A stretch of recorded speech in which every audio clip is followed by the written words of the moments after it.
Olá, eu hoje queria falar um pouco sobre o que é o mestre de Reiki.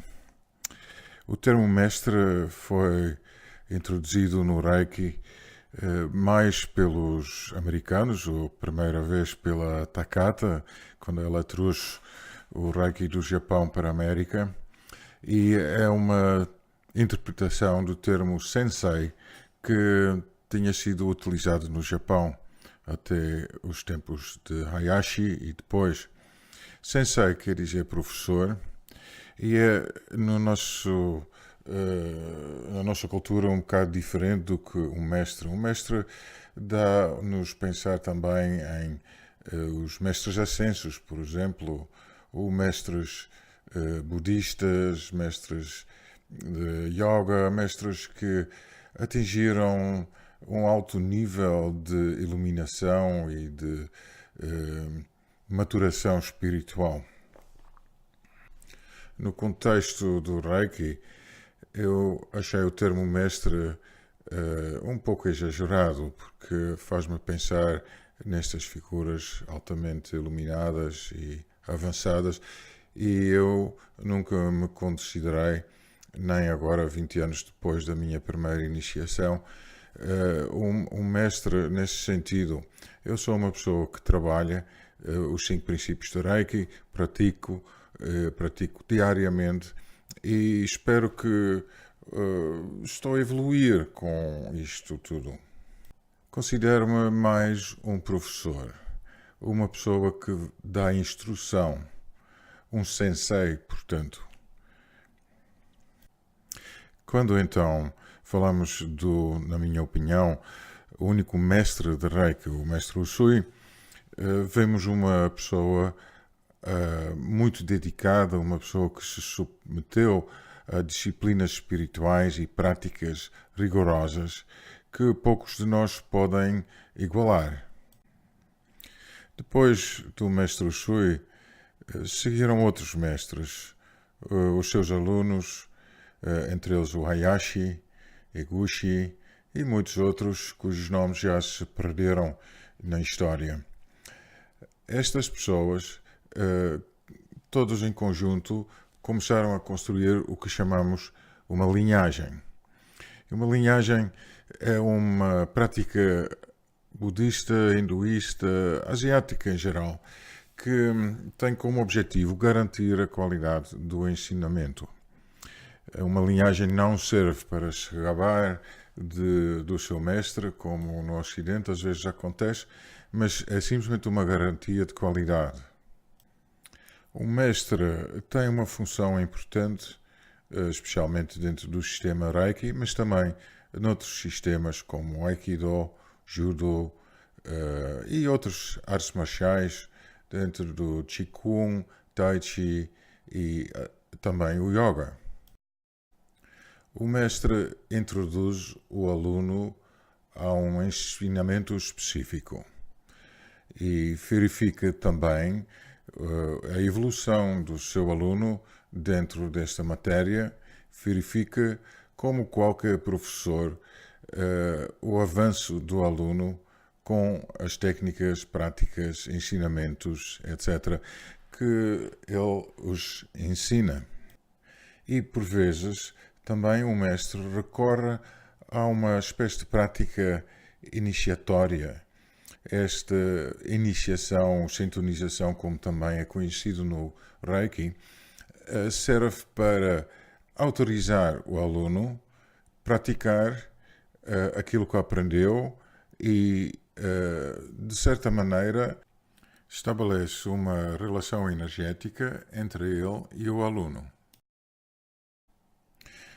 Portanto, depois desta iniciação, a relação entre o mestre e o aluno continua. O mestre é como um pai para o aluno. É uma pessoa que está lá sempre quando há dúvidas, quando há problemas e quando o aluno encontra situações que ainda não compreende ou consegue explicar. Esta relação, então, entre o mestre e o seu aluno é importante para os dois e ajuda aos dois a evoluir e crescer. O aluno trabalha com o mestre durante algum tempo e recebe continuadamente a instrução do mestre para melhorar a sua prática e conhecimento. Por este motivo, é importante que o aluno procure um mestre de Reiki com qualidade. Aí entramos numa área muito precária, uma área em que temos que ver muito bem qual é a nossa definição do termo qualidade. O que é qualidade para uma pessoa não é qualidade para outra pessoa. Podemos ter um mestre que tem muito conhecimento, que sabe nos explicar todos os pormenores do método, da energia, do tratamento, da história e tudo mais.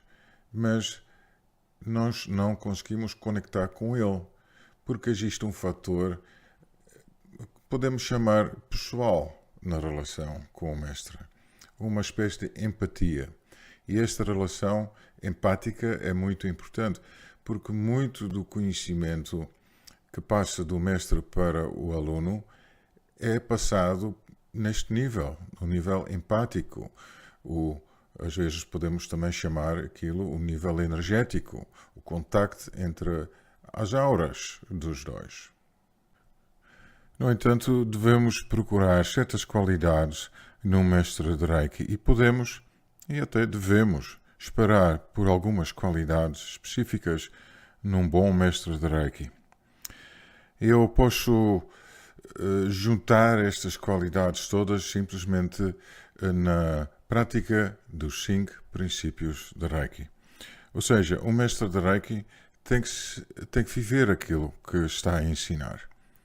Ele tem que viver segundo os princípios do Reiki.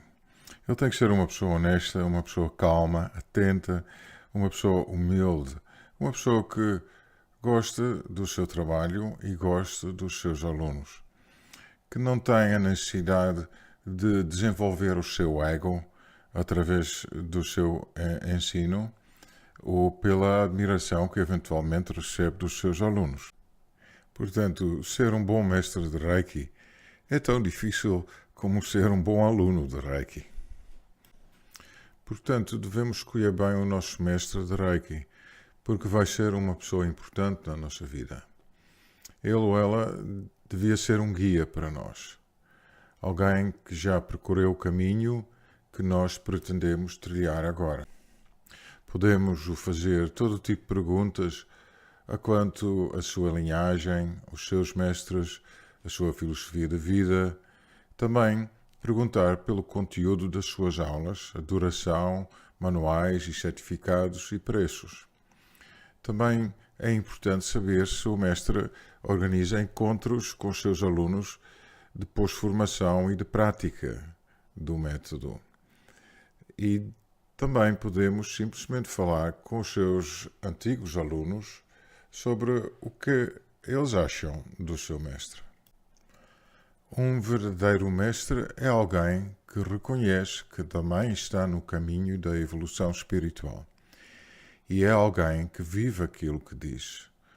O mestre deveria estar acima das carelas e semear paz e compaixão à sua volta. Deveria ser humilde e não cultivar o seu ego. O mestre não tem a obrigação de ser perfeito, mas terá a intenção de chegar lá. Devem-se lembrar que o mestre um dia também foi aluno e que se pôs no caminho da perfeição com a ajuda do Reiki e dos 5 preceitos.